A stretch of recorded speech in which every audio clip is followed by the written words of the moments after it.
你那个借我用一下，不然你成全我，你给我一走。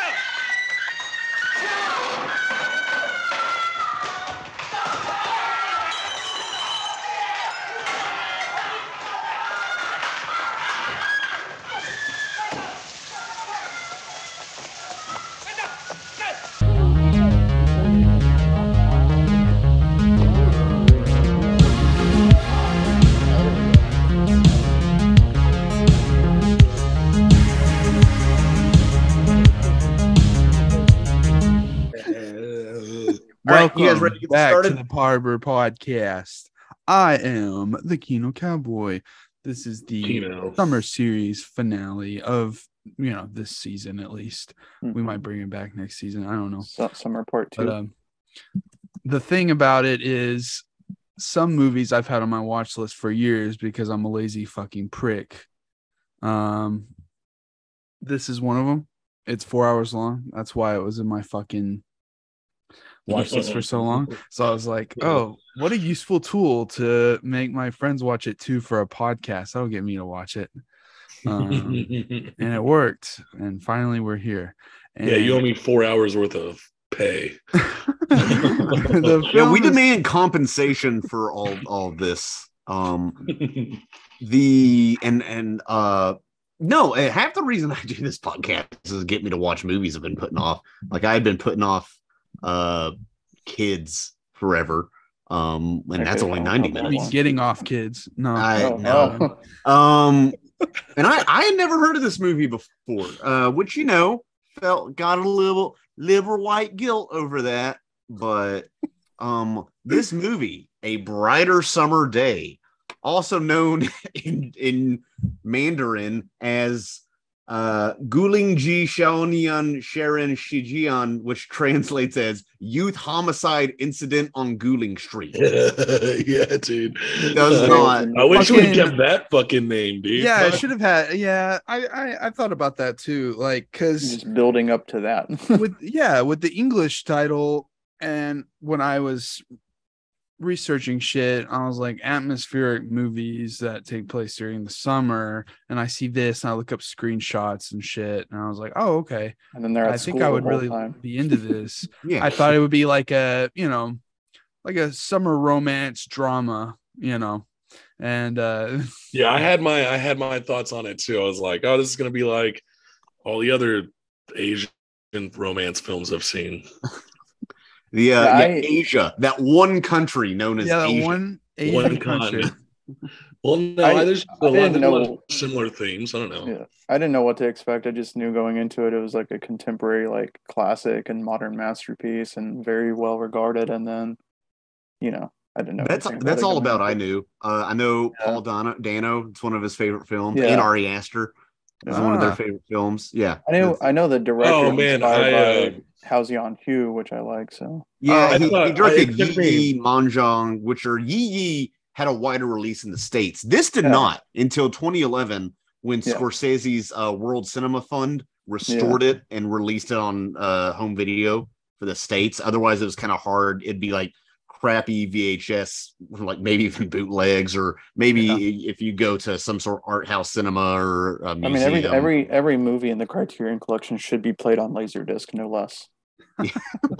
Is Laserdisc higher than Blu-ray? You said you were naming celebrities. You were naming celebrities whose favorite movie this was, and you said Ari. And my first mindset was like Ari Shaffir. This is Ari Shaffir's favorite movie. This is Joe Rogan's favorite. Dude, movie. Ari Shaffir's favorite movie is probably Solo 120 Days of Sodom or some bullshit. I don't know. It's a Serbian film. A Serbian film. Enter the Void, maybe. Did Paul Dano, was this one of his closet picks? Yeah. Okay. But this maybe he's never seen it either. Maybe he was just talking out. That may have where I may have looked that up is after watching his closet video on Criterion. Who knows? Really? Because I hadn't heard, and I was also the same. I knew there was a crime element to this. Yeah. I didn't know what it was. If a movie is highly acclaimed and important and part of the canon of world cinema as this is, that's enough reason for me to watch it without spoiling the movie for myself anyway. And I am glad I watched this movie.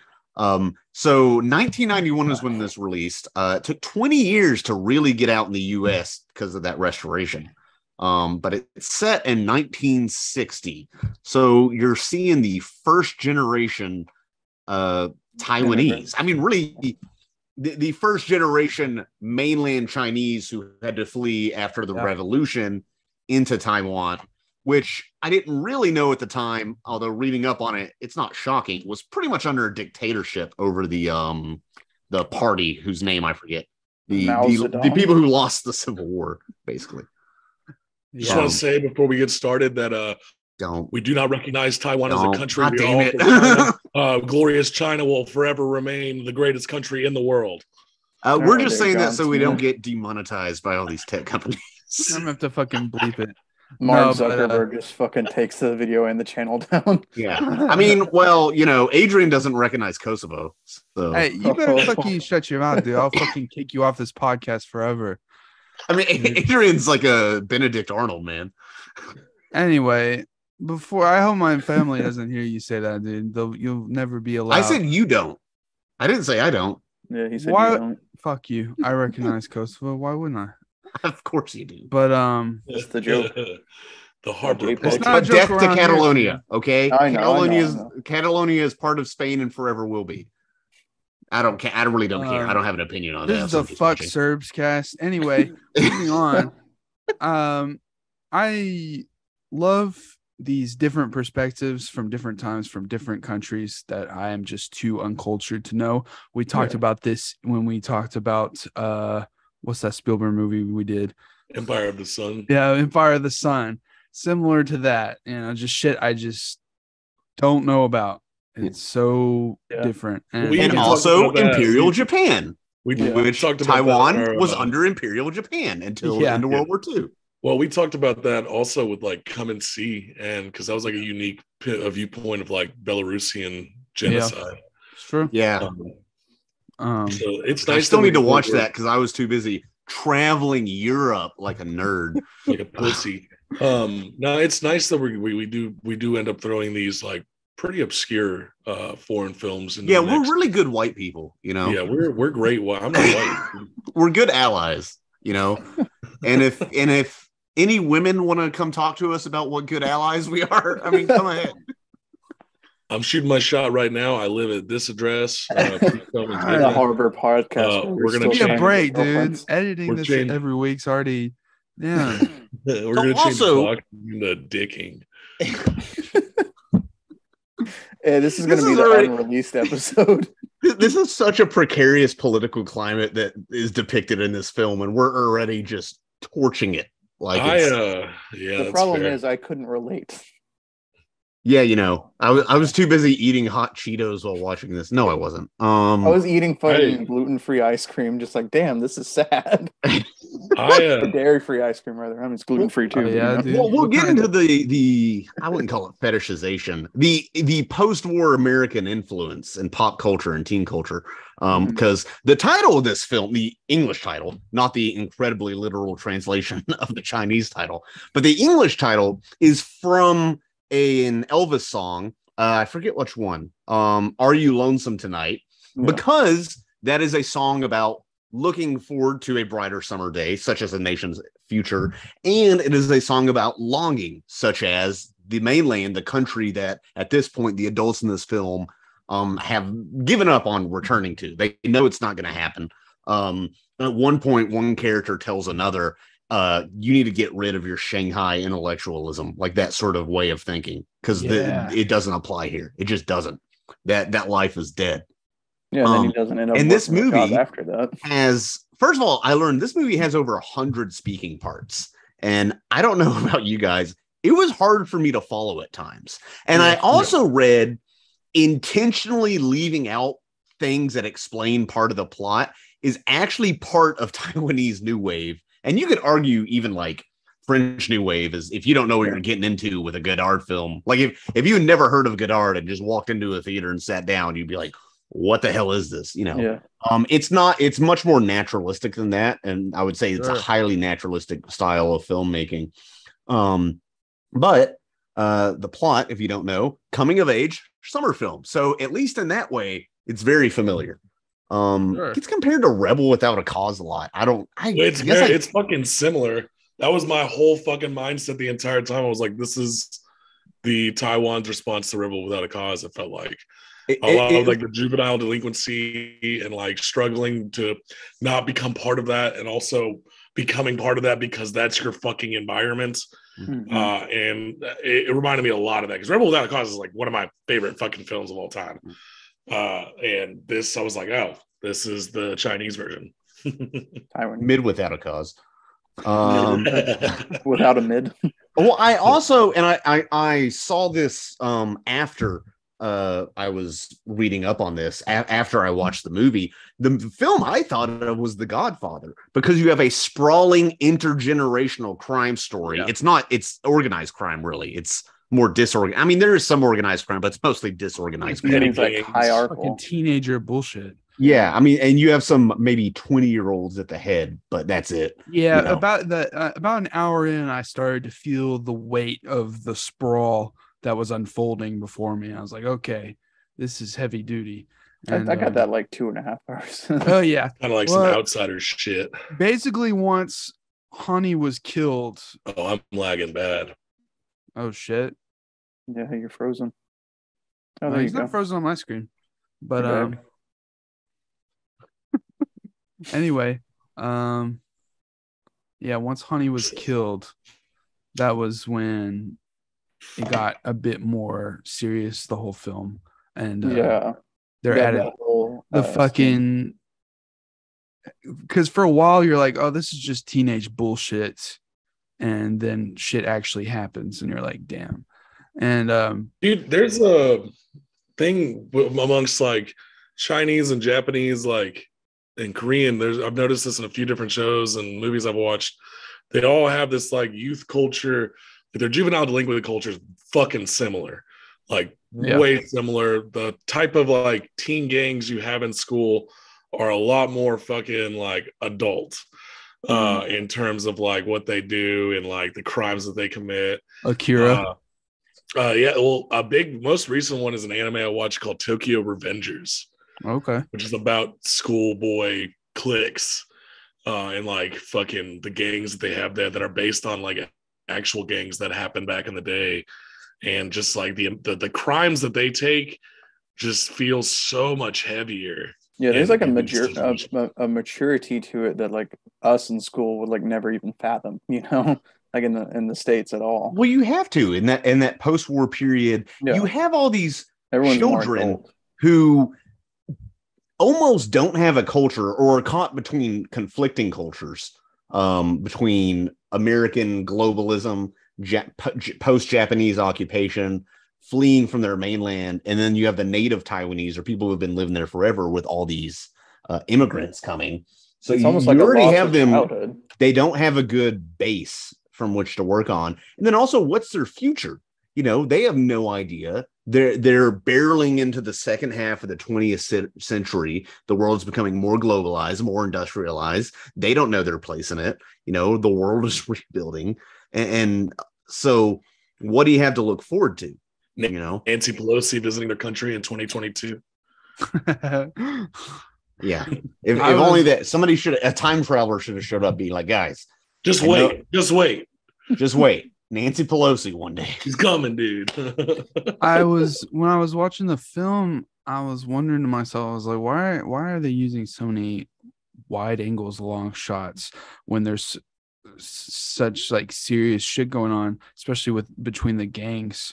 It's always full frame like stuff. And then I was like, oh well, because it's almost like showing the sad absurdity of this juvenile violence and clash and drama, and kind of pulling you back and showing you for what it is without trying to amplify it. Like an outsider's view. Yeah, exactly. It's just showing you exactly how it is, and without doing the Hollywood thing of glorifying the violence. If somebody gets stabbed in this movie, it's not like a Jason Bourne quick. It's not doing that. It's not like 20 different cuts. It's like showing you the banality of the violence. What also makes Taipei more of a character. That's what it does. That's what I thought of. Although your point I hadn't thought of as much, but no, the city definitely is a character. Yeah, too, like you said. Yeah, the most important guys, Did you guys know that this was based like loosely real off thing? an experience that the actual like director had when he was a kid about a murder in that same town? I was reading about that afterwards. I was like, that's fucking makes this a little bit more personal to him, I guess. Yeah, Sure. and there's something, and we'll get to this later, but Semi-autobiographical. his dad, I mean, the whole thing about his dad gets kind of taken by the secret police out of nowhere, you know? Yeah. There's nothing really prompting that. And you might wonder, well, why is that in the film? Because that happened to the director, Edward Yeah. Yates. Yeah. So, Yeah, and they could come at any time, and also just shows like how much different is Taiwan's authority compared to communist China's authority, et cetera, et cetera. And Well, we even had situations like that in the U.S. with the internment camps. yeah. Let me tell you, fucking A. Yeah, this is funny, but also fucked. For people at home, I'm Albanian, and so because I'm Albanian, that means I can be discriminated against, especially in the early 2000s. And so much so, my dad, Bruno Baccheri, is a shady motherfucker with a shady past, but it's never been crazy. Like, he may have been to prison, but not for anything insane. Hot checks. Shout out to my father, I guess. But you know, he was if people don't know, he's a chef and he cooks and he likes to cook. He does business deals involving restaurants, whatever. He cook of the books. But should have your dad on for a podcast. in the height of post 9/11 Islamophobic paranoia, the FBI picked up my father and questioned him to see if he had ties to Osama bin Laden and Al Qaeda. And my dad was like, "What the fuck are you telling me right now?" I'm not even from that continent. It was the most disgusting fucking shit. That's And fucking wild. I know it scared the shit out of my mom, surely. And so yeah, America, not much better. No. So yeah, that's my Getting experience worse. of something similar. Yeah. Guantanamo, what? I thought when you were going to tell a funny story that you were going to mention that George Takei went to internment camps here in Arkansas, and I was like, that's not really funny. Well, it's important that it's a famous person though, and not just, you know, normal people. Normal. Shout out to Arkansas history, where we had a fucking whole lesson taught on it by George Takei. You know, for VHS. I know we're getting off topic, but my dad went to like a speech he gave here in Arkansas, and he was talking about, so if you were at the internment camp and you wanted to join the U.S. military, you had to sign something saying, "I renounce my fealty to the Japanese emperor." Da da da da da. And he was saying there were people signing that who were third generation Americans, had never been to Japan, had no fealty whatsoever. Yeah, no problem. I'll do that real quick. It's like I literally voted for president. You know, it's so the insanity of this. Insanity. And you still have persecution, you know, in China with the Rohingyas and here with, I mean, we have our own racial problems. So there is a timelessness to this movie and a universality, both in youth, in questions of authority, cultural identities, getting caught up in the tides of history, and all those themes are hammered out.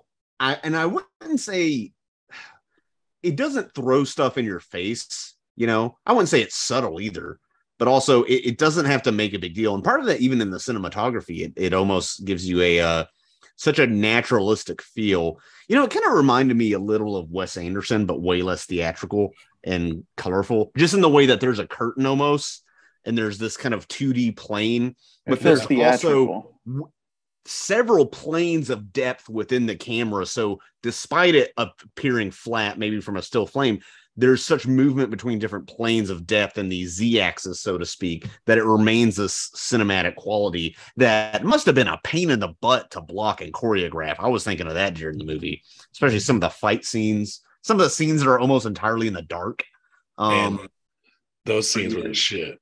Yeah, I honestly felt like I could tell like where the actors had to like remember their marks and pacing when they were walking around in some scenes, because they're like walking so like, you know, just Yeah. specific. Yeah. Like especially in the beginning couple scenes when they're like walking up and down stairs and then just making sharp 90-degree turns and walking. I was like, is this what is this, just how they're walking to school, or is this the director like making sure they hit their marks? Yeah, no, it must have been although I mean, I definitely noticed that their actors were being moved in a very intentional manner, but it didn't take me out of the movie. None of it seemed rigid at any point to me. It all seemed there's a very important scene in the movie where the love interest, who we haven't even gotten to yet, but they cut school. Our hero, Sir, I mean, his name is Sir, pretty much. Not to be confused with Mr. Sir from Holes, but Sir cuts class with this chick, and then this gang members, kids are like trying to bow up on him, but he pushes one falls down this like foxhole sort of thing while there's military exercises going, which is also interesting because you have this weird conflict of they don't want to be drafted into military service, but at the same time, a lot of them don't seem to take their schooling very seriously. And it does remind me of that thing of like, I remember thinking of it even when I was with other kids in high school. I guess I was a freaking nerd, but sometimes I was like, do you not understand? Like you're screwing around right now so much that like, what are you going to do after high school ends? But then I also realized that's because I'm middle class, I mean, honestly, no, that sounds, that's blunt, but that's what it is. You had to get an education. You couldn't afford not to. Yeah, well, I guess it worked out in the end. I don't know. Yeah. The inciting incident of this movie is, first of all, our main character is going to night school, but I also see him at school during the day, so I don't know what the translation for that is. I think it's public versus private. It's that simple. Yeah. I mean, like a relative to what we know now. Right. It's definitely, if you read about other countries like China or especially Singapore or even South Asia, they have these incredibly difficult entrance exams for university and also just for schools in general. And Sir doesn't pass. And basically we see him fooling around, screwing around. And long story short, he gets into an altercation with one of the workers at the school at night, and then also sees one student, I forget who it is, but they see, is it Sly? I don't remember. Yeah. Making out with, later we learn is me, but making out with a woman who we can't see, which is part of the movie not telling the audience stuff. Sometimes the characters know, sometimes they don't. I had trouble following this movie without reading up on it, to the point where I kind of had to pause it and read up really? on the. I did. I think I missed a couple things just at the very beginning. Like it was one of those, I was looking at the frame and the cinematography and I was paying attention to that, but there were a couple lines of dialogue that didn't fully stick in my brain. So I got a little lost. There's a lot to it, and there's a lot of definitely a lot. You have to keep up with all these different friends, and then what I watched it family are. I watched it in 2 separate nights, and like the first night I was like super tired, and then when I watched the like second half of it the next night, I was like, damn, I'm much more wide awake. Like it was just making more sense. Like I should have watched all of it now, but it is a lot. I watched half, took a nap, and then watched the other half. Because again, 4-hour movie. Yeah. And it is deliberately slow and includes scenes that aren't exciting. Not all of them have to do with the plot, for sure. A lot of them just give character and context. And there are other cuts of this movie. One's 3 hours, and I think another one is 2 hours, which seems way too short. It's something like that. I would really like to rewatch this movie, maybe the 3-hour cut. Because it is a long watch, and all of us here, we're patrician. But it's not like Return of the King where there's sword battles and stuff every 10 minutes or giant spiders or stuff. I would have loved a giant spider in this movie, That was my first, because I think I was the first one in the group to watch it because I took off Thursday, and I was just like, this movie's like feels like the longest movie I've ever watched. And Kino's first reaction was like, "You've seen Return of the King," and I was like, "This is not Return of the King. It's not. It's no Zack Snyder's Justice League. What we need is to release the Snyder cut of A Brighter Summer Day." And here's the Patricia moment: is that I was watching it and I had put my phone over to near the bed, and I didn't touch or look at my phone the entire movie, and I resisted like 6 times to see how far I was. I was like, if I do that, it's gonna fucking seem slower. I was watching on my Roku stick, so I couldn't really even check the time unless I had to pause, and I was watching it with a friend. So it was like, okay, well, we're just going through it. Yeah, it was just like, it did feel like one of the longest movies I've ever seen. But it felt like the longest movie I ever saw, not necessarily in a bad way. Because this is, for example, another long movie we saw in here that, again, it feels long, but there's more stuff going on, more action at least. Is something like Seven Samurai, which is 3.5 hours. Oh yeah, and then Gone with the Wind is like the same length as this. And that didn't feel as long. I'll tell you what, the shortest feeling 3-hour movie I've ever seen is Wolf of Wall Street.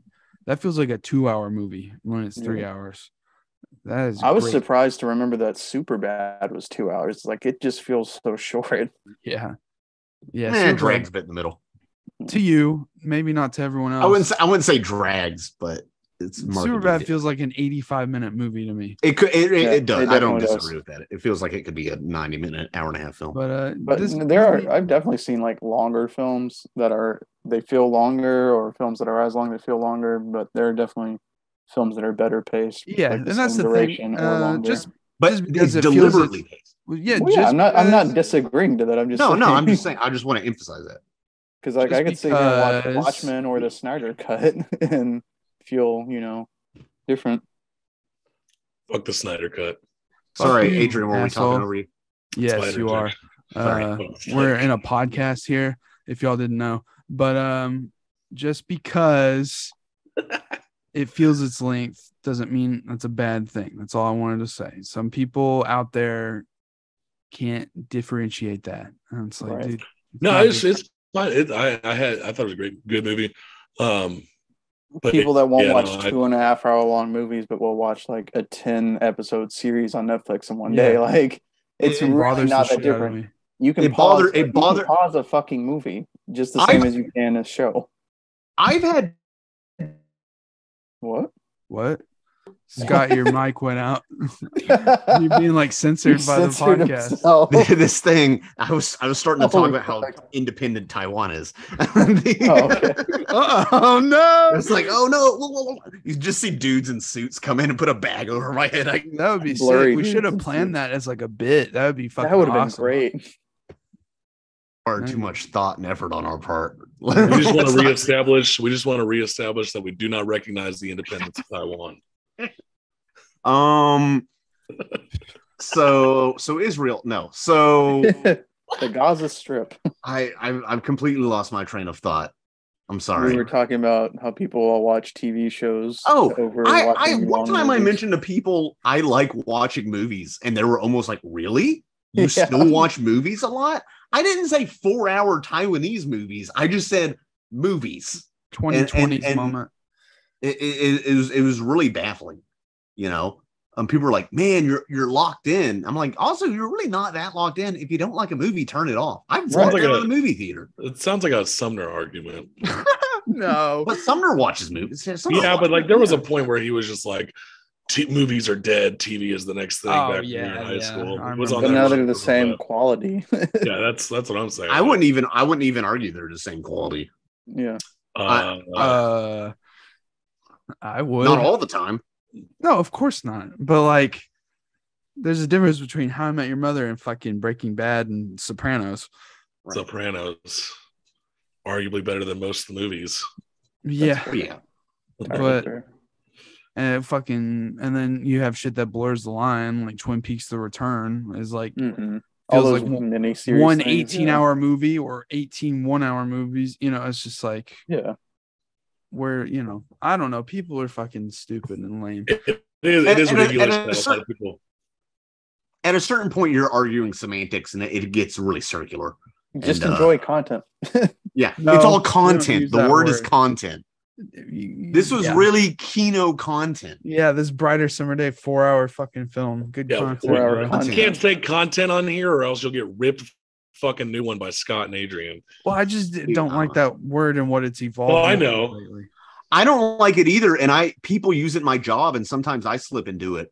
And they're like, "Let's make some content." I'm like, "You mean articles? Because that's what we're doing. Let's use the word. Let's say articles because that's what it is." Yeah, unless you want to be, if you want to use the word that Disney uses for its fucking shareholders, go ahead. Jesus. Or that YouTube uses. Yeah. Okay. So real shit though. The of course, like the one scene that stuck out to me is like the lights being off and them fucking massacring the 271s. I was like full throttle, dick out, hard as a fucking rock during that shit. I love stuff like that. It's masterful. I mean, it was all it's artistic. Like I can't help but think that like maybe Snowpiercer took some fucking cues from that, and like because there's that whole train. Oh shit! Well, I can't talk much about it, but there's a scene that's similar. Fuck, we should do a Snowpiercer cast since you have a phenomenal movie. I would love to.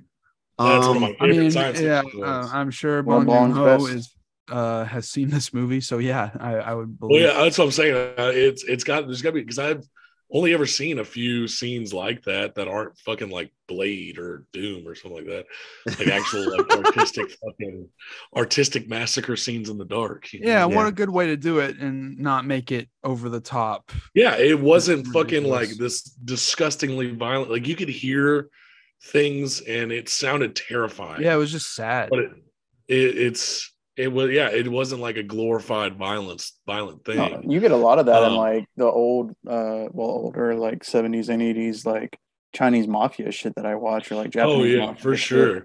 It definitely felt like that. And then in America, we're like, watch this dude get stabbed over and over.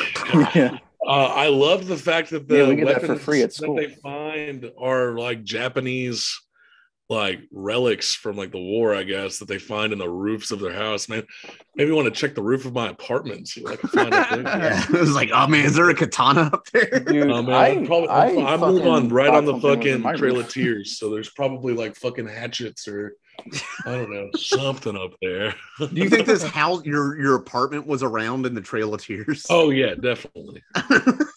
Somebody was that moved in there. The apartment's still just as sad.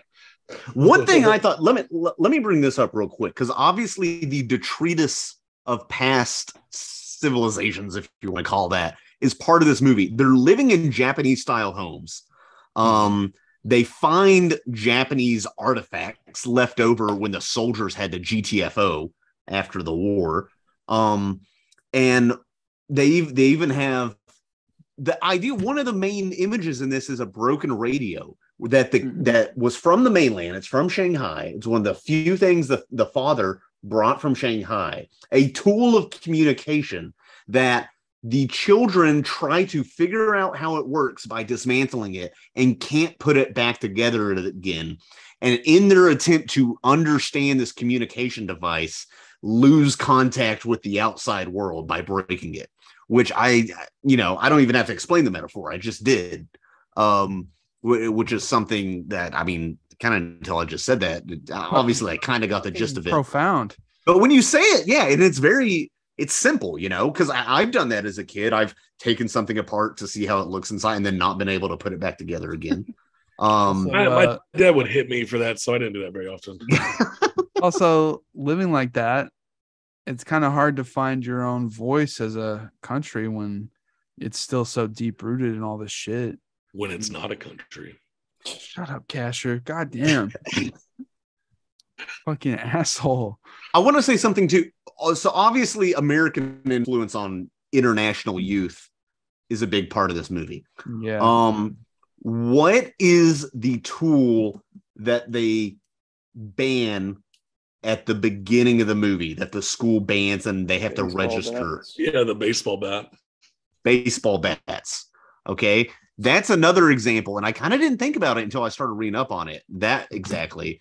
Because I don't know how, let's say in the 40s or pre-war, how popular baseball was in China, but I can't imagine hugely. Right. So, I mean, the fact that like that is a tool of violence, that is see him play basketball too several times in the movie. Yeah, there's a few scenes. right. And basketball is big. I mean, at least according to Yao Ming, is big in China. Okay. And basketball has pretty, wide appeal, more than baseball. Basketball, it's kind of the same thing as soccer if you think about it. Just with baseball's pretty You're big talking in shit about a lot soccer? of Asian countries. Actually, it is, Yeah, and Japan. But when Japan did and it get China. popularized? Yeah. That's what I'm saying. Yeah, it may have been post World War II that it became super big or something like that. Yeah, I'm sure. Basketball, like I think it's got a big surgence in like Asian countries, probably in like the late 70s, early 80s. Yeah. I don't like sports. It got really fucking big. It's Sportscast. still big to this day, but it is interesting to see that like the main use for the baseball bats was fucking delinquent shit. Yeah. And as That's what you have. I mean, because this is a country where there's not a lot of guns. That's another thing where we talk about it's kind of not to get into that debate, but I played Sleeping Dogs. Yeah. No, I was actually thinking in Sleeping Dogs, you don't get a gun until late in the game, and that's in Hong Kong. It's sick. I love that. You don't get lots of guns in Yakuza either. Yeah. Yeah. I just want to comment and say that there's at least one super iconic character in this, and that's fucking Wang Mao. Yeah. The little tiny boy that's friends with Sir that likes to sing all the English. Yes. Absolutely like a standout role for me. I fucking loved him. Is he younger or is he just tiny?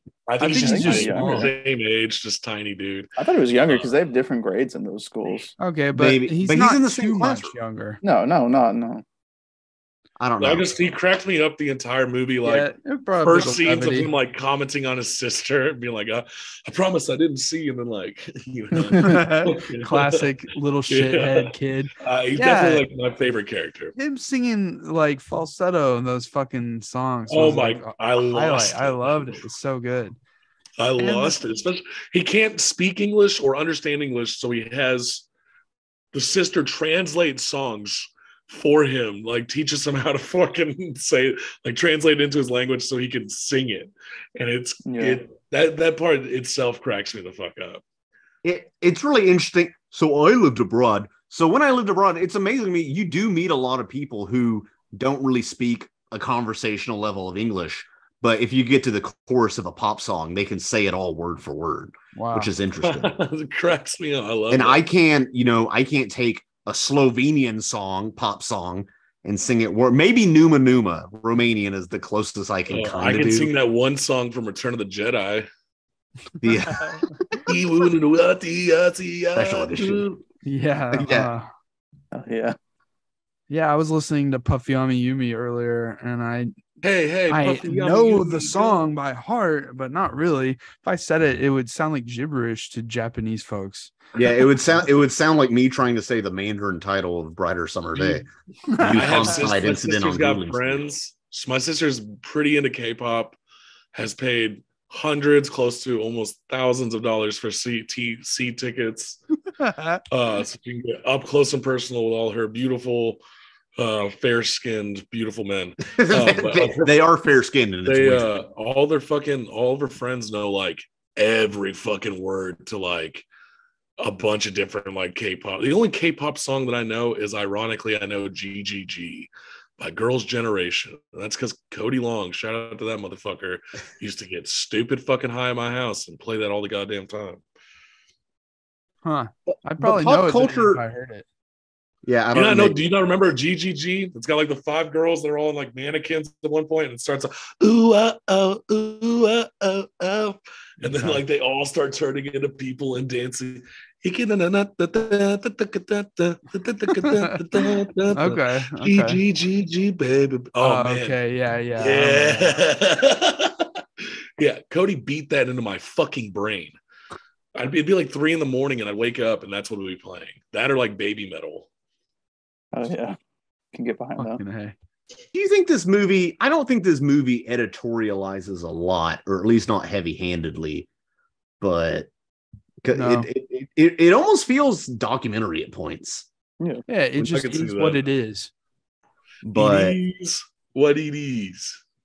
what do you think? What do you think is the filmmaker who's an international filmmaker? What do you think his view is of that post-war global culture? Do you think it's fond? Do you think he acknowledges that it might be flattening the world to an extent? What vibe did you get from that in this movie?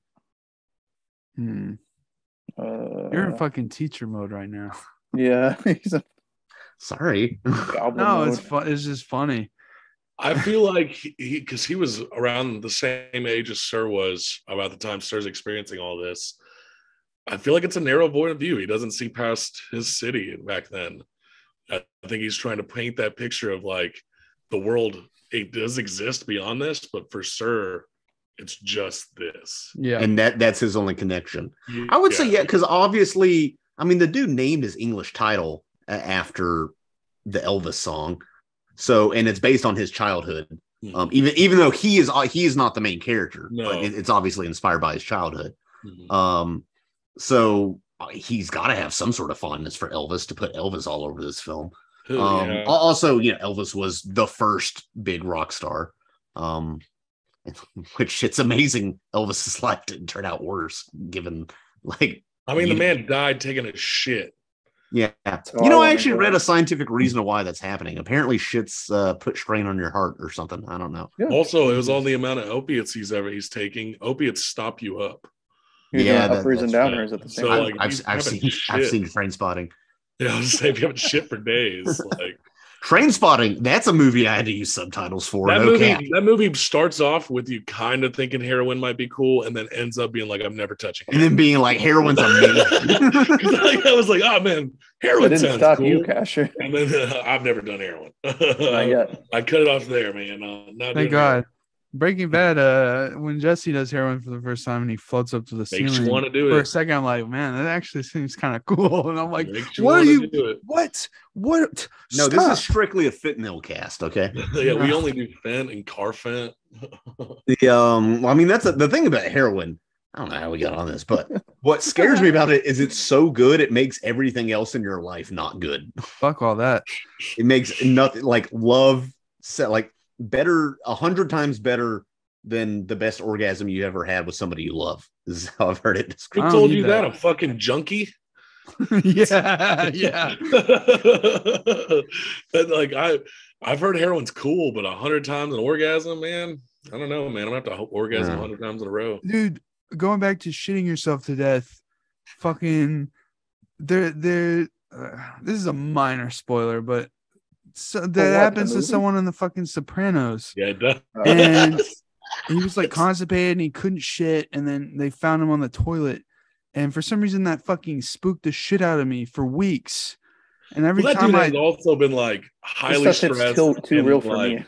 I know, but like it just scared the shit out of me to the point where I was taking my phone with me every time I went to shit in case I was like text. Were you like live streaming yourself to make sure? No, just I wanted it there as like a comfort of like I can call someone if I feel like I'm gonna pass out or something. Jesus Christ! The funniest part about that whole necklace. The funniest part about that whole guy dying, taking a shit, is that no one wanted to tell people he died on the toilet because it sounded fucking bad. Yeah, it's like a making fun of him for it. That's weirdly one of the scariest things I've ever watched in cinema. Well, it's so sudden too. Like it just scared me. Like the concept, I was like, "Oh my god!" The thing that scared me is that death in Final Destination 4 with the swimming pool. Okay, well, we haven't seen Final Destination 4 because we watch Kino movies in this chat. All right, some of the Final Destination movies are fucking. I bet the first one, if I watch, Kino movies like Jason X and cool shit like that. I like. Freddy versus Jason. Same your videos off. I know. He got pissed off about you trashing shitty horror movies. Maybe Final Destination 4 is a masterpiece. Maybe it's better in Brighter Summer. I don't know. Let's talk about. I want to talk about Ming and her character. Oh yeah, Ming the Merciless. Death to Ming. I kept thinking that during the flash glitch.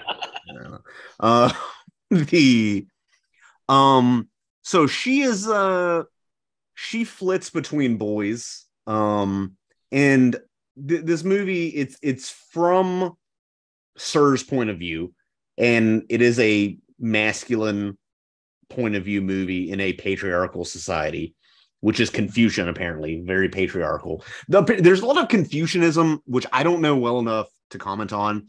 I know somebody's role in society and filial piety, I think is the word I read, is like being, faithful to your family and also your role in society and your job and how that relates to the functioning of governments. That's all intertwined.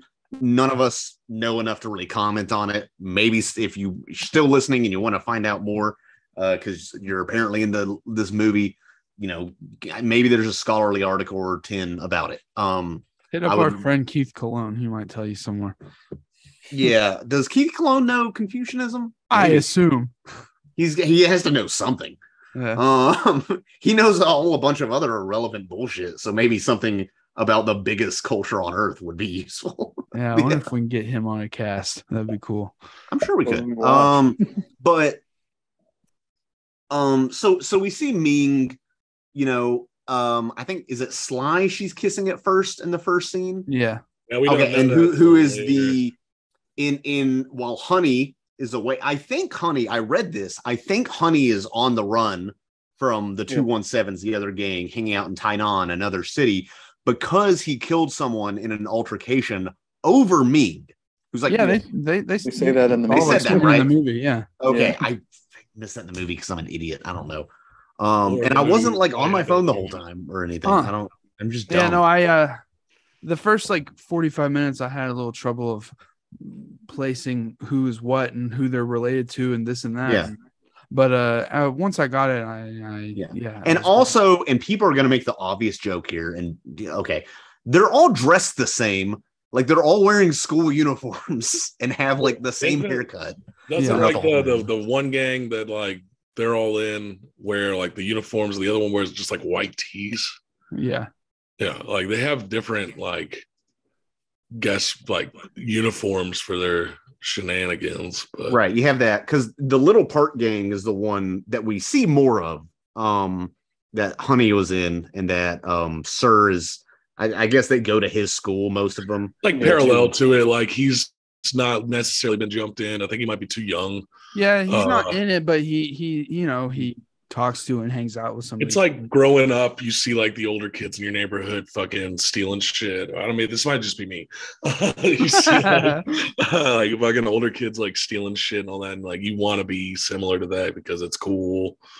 No, or even just to put it in Americans' perspective, if you go to school, if you live in Compton, even if you're not in a gang, you're going to end up talking potentially, depending on what school you go to people who have gang affiliations. I feel like it's different because I think Sir wants to be in the gang. Like I feel like he has like an admiration. Yeah, I feel like he has an admiration, or else he wouldn't be doing as much of the hijinks shit that he's doing. I don't know. I think he's split in a lot of ways, and he has a lot of frustration about a lot of things, and that's why we have that very pivotal scene where he just fucking around was going to hit that fucking drunk guy with a brick, and instead the guy falls into the water and he saves him. That drunk guy's like the guy who runs the credit at his store. Yeah. He runs his family, and his family, Mr. Fat or whatever his name is. Like talked mad shit to Sir earlier in that day. Yeah. Like I know, but like you can tell he wants to fuck some shit. He's got a lot of pin-up frustration. And Yeah. He doesn't know how to let stuff out. He doesn't see where he's going. He doesn't see, just confused. Sounds like he needs to go to therapy. He doesn't have enough guidance. His dad tries, but his dad is kind of a little milk toasty. Like the way, like the main scenes between him and Sir are walking back to the house after something shitty happened, and the dad. Both times he gets demerited and then expelled from school. That's and only two times you get with him and his dad. Yeah, and it's not like his dad's like talking to him and disciplining him and this and that and saying this is what you need to do and how to do it. He's kind of just like, just try harder or something like that. It's just not enough parenting, I feel like, from the father figure. and which, you know, when that happens in youth, you're going to be hanging out with the wrong crowd. And so it's kind of, you know, the whole movie's. It's also to the point that they hardly ever show any other parental figures. Right. Like sometimes you get Kat, the little guy's mom, but that's about it. I mean, they're working, they're busy. Also, they're from a different country and don't know how to connect their kids. Yeah. And also are so focused on them succeeding academically. That's why Sir and everyone else ends up like admiring and like kind of going into that shadow of what like Honey and other people are doing. Right. Yeah. I mean, whether you want to or not, they don't really have another outlook. We'll call this podcast Troubled Youth. But no, for real, the one time you see his dad really discipline is the older brother taking the fall for something Sir did, and he beats the fucking shit out of him. Yeah. And Sir kind of just watches, and you don't get a real big sense of him feeling too bad about it. It's kind of ambiguous, I feel like, in that shot when he's watching it. So I don't know. It's a weird. I got the feeling he was almost numb to it. Yeah.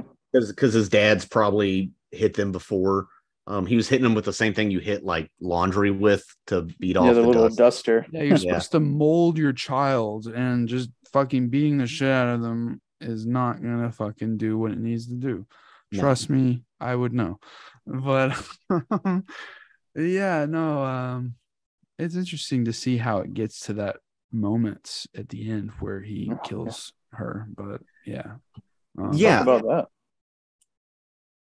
I mean, he obviously doesn't, even after all this, doesn't realize the repercussions of his, or doesn't realize the reality of violence. Right. It's interesting. No, not until the fucking end when he's, does his thing. Yeah. I mean, it's like he almost thinks he can lightly stab Ming multiple times. Yeah.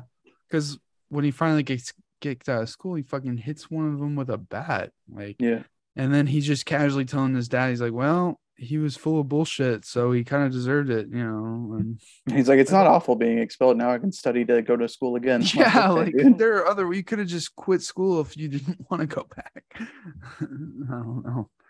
Like hide it from your parents or something. Figure some shit out. I don't know.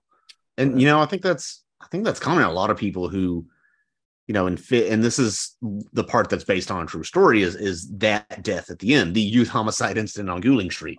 I'm gonna get that tattooed on my wrist. I'm gonna get it tattooed on my ass. It had to be like all the way around. Both cheeks. Would be it's like 9 Chinese characters. No, I'll get it tattooed in Korean.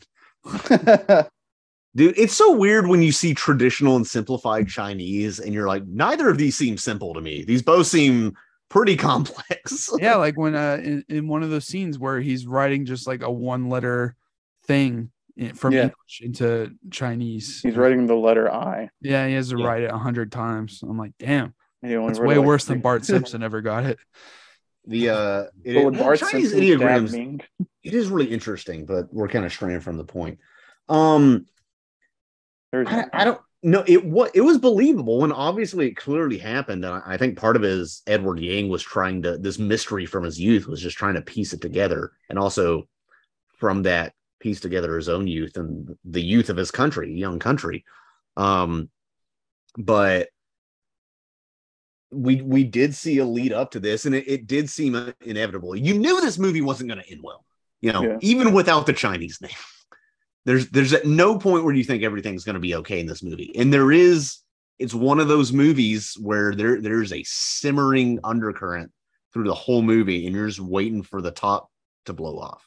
And that happens in the scene that we talked about earlier with the typhoon. And then it's just all downhill from there.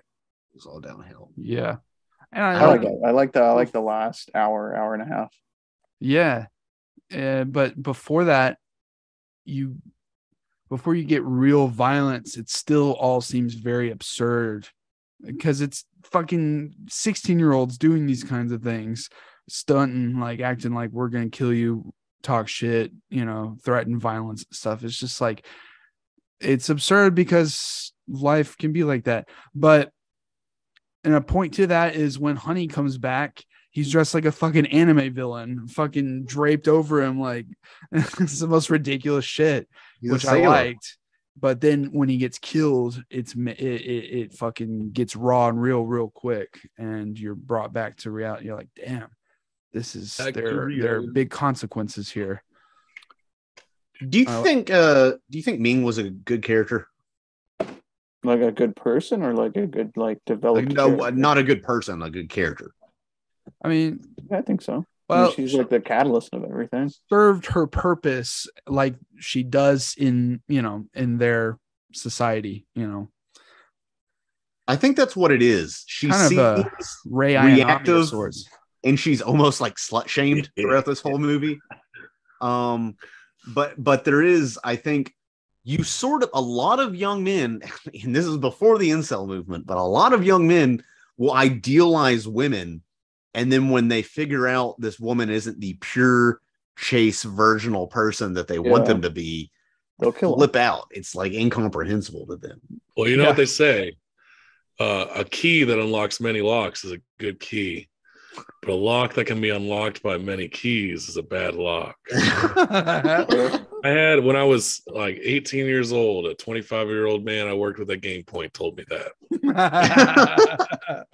It's terrible. I didn't hear that till like 2 years ago somehow. That's horrible. I was like, I looked at him, I was like, I don't know if that's how it works. That's why. Is that why you're 40 working at Game Point still? Once again, but toxic masculinity is a fucking reason for so many woes and so many movies we watch on this fucking cast.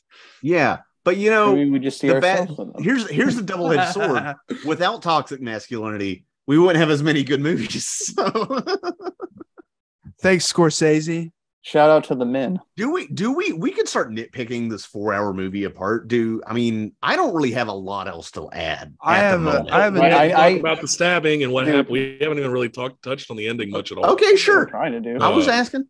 No. I was like, because I was thinking that too. I was like, I don't really have much to say, but I was like, oh wait, we haven't talked about the single most important thing in the movie, which is him stabbing Ming to death because she's a whore, and then going to prison and inevitably getting the death penalty, but then they change it.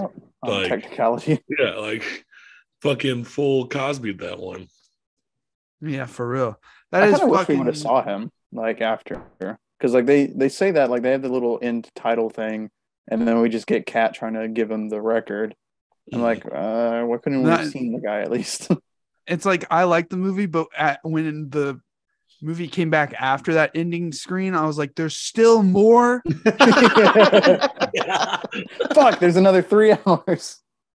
No, but I did like that scene where he tries to deliver the tape to the prison. They just throw it in the trash. I was like, there's some symbolism there, I guess. But like we could have had now what he said, after 30 years he got out. Is that what it was? Like we could have had after 15 he was 30 years old. Yeah. After about we could have had 30-year-old him just like working at like a ramen shop or something. Like they could have pulled up Brooks Was Here. No. Yeah. What if after that title and it starts the scene with what's his name, little guy trying to give him the recording? Cat. What if it opened with chapter 2? Like the whole nother is like that was just the first chapter. Chapter 2 coming next year. Like a brighter summer day cinematic universe. No, he couldn't communicate. He couldn't. That's what it was. You can't reach out to him. You can't communicate, especially with something like that. Well, I thought it was. I really like the fact that his mom, finds the school uniform, and kind of just like weeps about like the innocence. Well, they're listing the names of people that graduated, and he's not on it for obvious reasons, or she's not. It's fucking sad. Like it was a good somber, bittersweet ending. Well, not even bittersweet, but it's probably how my mom felt when she was called and told that I wasn't going to get my diploma. Yeah, it's the same thing. And she starts beating the shit out of your laundry. But yeah, no, it was. Well, it's also there's the weight to that because it was a big deal. In Taiwan, like they debated the death penalty because of that. So I wonder, was that like in real life the same thing? Or probably. Oh, with the real case, I don't know. So then, yeah, then there's weirdly a lot of weight in this 14-year-old's masculinity. It's weird to think about. I will say a minor nitpick I have is that the sister trying to get him to convert to Christianity comes a little too late in the movie. I feel like they could have been building towards that more with the sister being a Christian.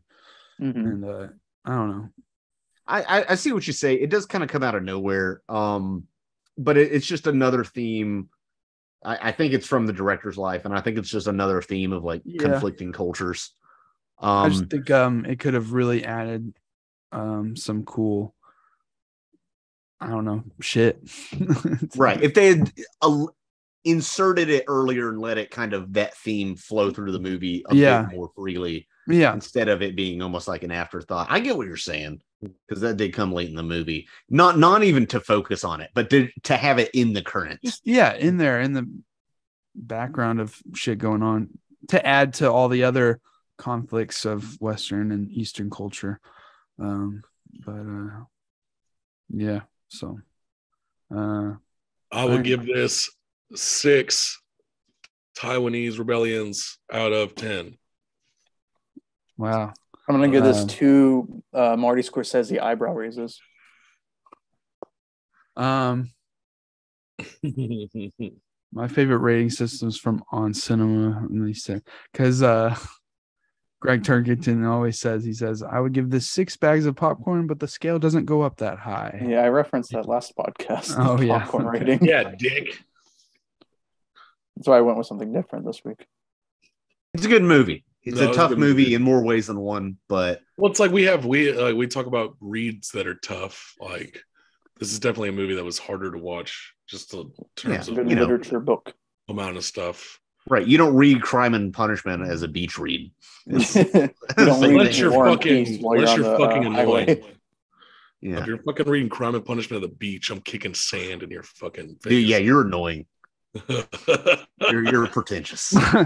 But also, like the movie paints just like a interesting portrait, and especially Honey, who's a fucking teenager with his fucking outfit on in the shadows, talking in the window with Sir about war and peace and shit. And I was like, these are fucking kids. Jaden Smith, man, goes over the show. Well, it's one of the. Apparently, there's more War and Peace references to this, but I haven't read War and Peace, so I'm not going to read War. The next podcast. We've made jokes about reading War and Peace for like 10 years. Yeah, that's the. I really like the first chapter. I'm like, I'm good. There's 2. We're gonna start doing a book cast. I'm good on that. It's just gonna be me reading it word for word.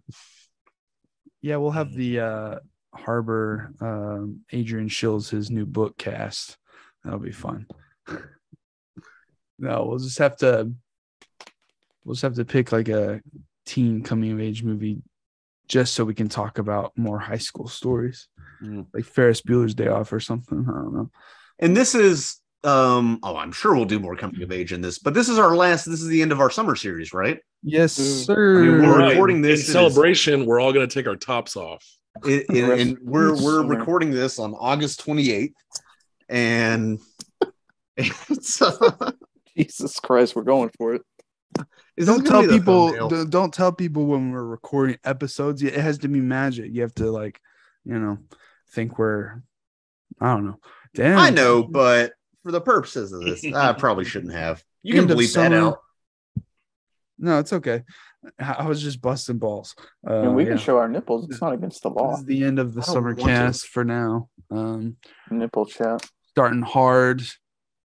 Coming soon. We'll be doing bangers like Logan's Run. I know me and Cash have been wanting to do that. So fucking yes. And then, I was also thinking about maybe doing some apocalyptic movies here. Let's finally do a goddamn Tron cast, for the love of God. We can do a Tron double feature cast. Let's do Soylent Green. Soylent Green's okay. Okay. But yeah, we're gonna be hitting banger after banger. I have a whole list of esoteric ass movies that some of y'all might hate, but would be good for the cast. Look forward to that, folks. Remember Summer Days. etc., etc. Go watch my new film, The Patrician's Guide to Kino. It has us in it, and it's a fun little time. Guys, I'm really fucking lonely. So if someone can hit me up at some point, friends or someone we can. You talk. already Someone gave else- out your address on this podcast. So we had to point that out. Someone who else doesn't recognize Taiwanese as a country compatible soulmate. We're gonna have to have a fucking like filter on the end of this. Like, we don't have a viewpoint. Like when you put in a Blu-ray for the first time, and it says the audio commentaries don't align with the studio. Like that shit. I'll put a warning before this film or before this podcast that we at the Harbor don't, I'll agree with Cashers. Don't recognize Taiwan. Free Palestine. We don't recognize Casher as a person. No, I don't. 3/4 of a person. Yeah, anyway. Thanks for watching, guys. We'll be back with the normal Harbor in beautiful black and white next time. Thanks for watching.